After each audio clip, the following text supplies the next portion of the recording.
Hey, welcome back to the Success is a Choice Podcast Network. I'm Jamy Bechler. We're here still at the Pro Football Hall of Fame, live for the Fatherhood Festival. I got the man, the myth, the legend, David Tyree with us. You guys know him from The Catch.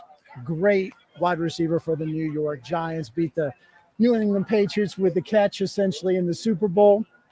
Crushed them. Crushed a lot of hopes and dreams. Absolutely. They were undefeated. They were 18-0 coming in, and we had a nice grudge match last game of the regular, so it took every bit of resolve.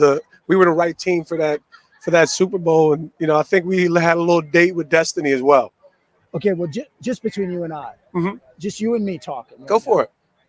Did you guys believe you'd win that game? Absolutely. We believe we win the last regular season game, but like I said, they were that good. Randy Moss, that entire receiving core, Wes Welker, Dante Stallworth. I think they had Jabbar Gabney. It was insane from start to finish. It was maybe few that was loaded. Yeah, and that question is something that's on the minds of sports fans. But if you've been a coach, if you've been an athlete, there's very rarely a time when you go into a game and you're like, we're not going to win, or we don't have a chance. Yeah, I mean, belief sets the tempo for everything in life as well as of sport, right? If you don't believe that you can win the game, you've probably lost it. So I think our team, we were built for endurance. We were built to be resilient. We had adversity, but we also had some real Iron Men, just from the straight anything and everything to position this entire team to win. So we were definitely built to take down that Titan. Well, we're here at the Pro Football Hall of Fame, Tom Benson Hall of Fame Stadium. This is the Mecca. This is special. This is awesome. We're here for the Fatherhood Festival, Father Day. I don't think you were just driving through and was like, hey, something's going on over there. What brings you out? The cause. It's very simple. I'm a father myself. I'm a father of 7 children. That's a lot. I recognize that. But a meaningful cause, maybe outside of my faith, to involve myself in considering who fathers are in a healthy relationship and what they can mean to the stability of a family. And families are the bedrock of every civilization. Now, we have a lot of coaches, a lot of educators, a lot of leaders, people that listen to this, people that work with youth. That's right. They may not be a father, but they're working with the youth. What message do you have for them? Their importance can't be overvalued. I think when I grew up, Dad was around, he was present, he's amazing, but there were still people along the way who filled some of those gaps in presence. It was those coaches, those mentors, those people who saw something in you and gave it life. They sprinkled those words, those formative words. So it's the old adage of it takes a village. And I think that ultimately there's no replacement for a father within a home, but we can recognize that we don't get to dictate every circumstance of life, and we're going to need every person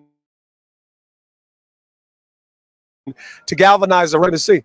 Going back to football. Yep. Okay, you're a wide receiver, high-level wide receiver.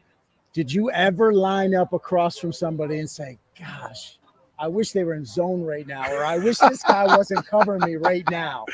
I can't say I know. Obviously, I was a receiver, and I was confident. I was good in my own mind, but also knew that I wasn't the dude. I never arrived there. So I will say the most wild moment was in my rookie year in Deion Sanders. So that was like, oh snap, this is prime. I did my best to give him the business off the line of scrimmage, and he was still solid. I did not know you were going to say that. My most recent book, The Captain, awesome. #shameless plug. Deion Sanders. Sanders, my man. That's fantastic. Heck of a player, obviously. Heck of a coach, right? Coach. I love the man that he's become. I've always loved him as leading the MLB in triples. I mean, he's my number one athlete of all time, but what he's doing from a groundbreaking perspective as a man leader has been beautiful to watch. Yeah, he's obviously taken his primetime persona and generated a lot of excitement for the HBCUs. Absolutely. But he's also diving in as a leader. He is. He's wanting to develop men, correct, future men. And that's you can see that it's a burning passion. You know, you catch him on Instagram, you catch him in any particular news, the men, these young men, the opportunities that are created, of course, amongst the minority African-American HBC community and reshifting narratives. That's how you use a powerful platform. Yeah, because that's what we're ultimately doing. We're building future husbands, wives, there you go, fathers, sons. And they need the examples. We know more caught than taught, so we can't stop teaching, but we need the examples to take the positions of influence that they may not or haven't maximized. And it's people like the Sanders that can do so much. Tell us what you're up to right now.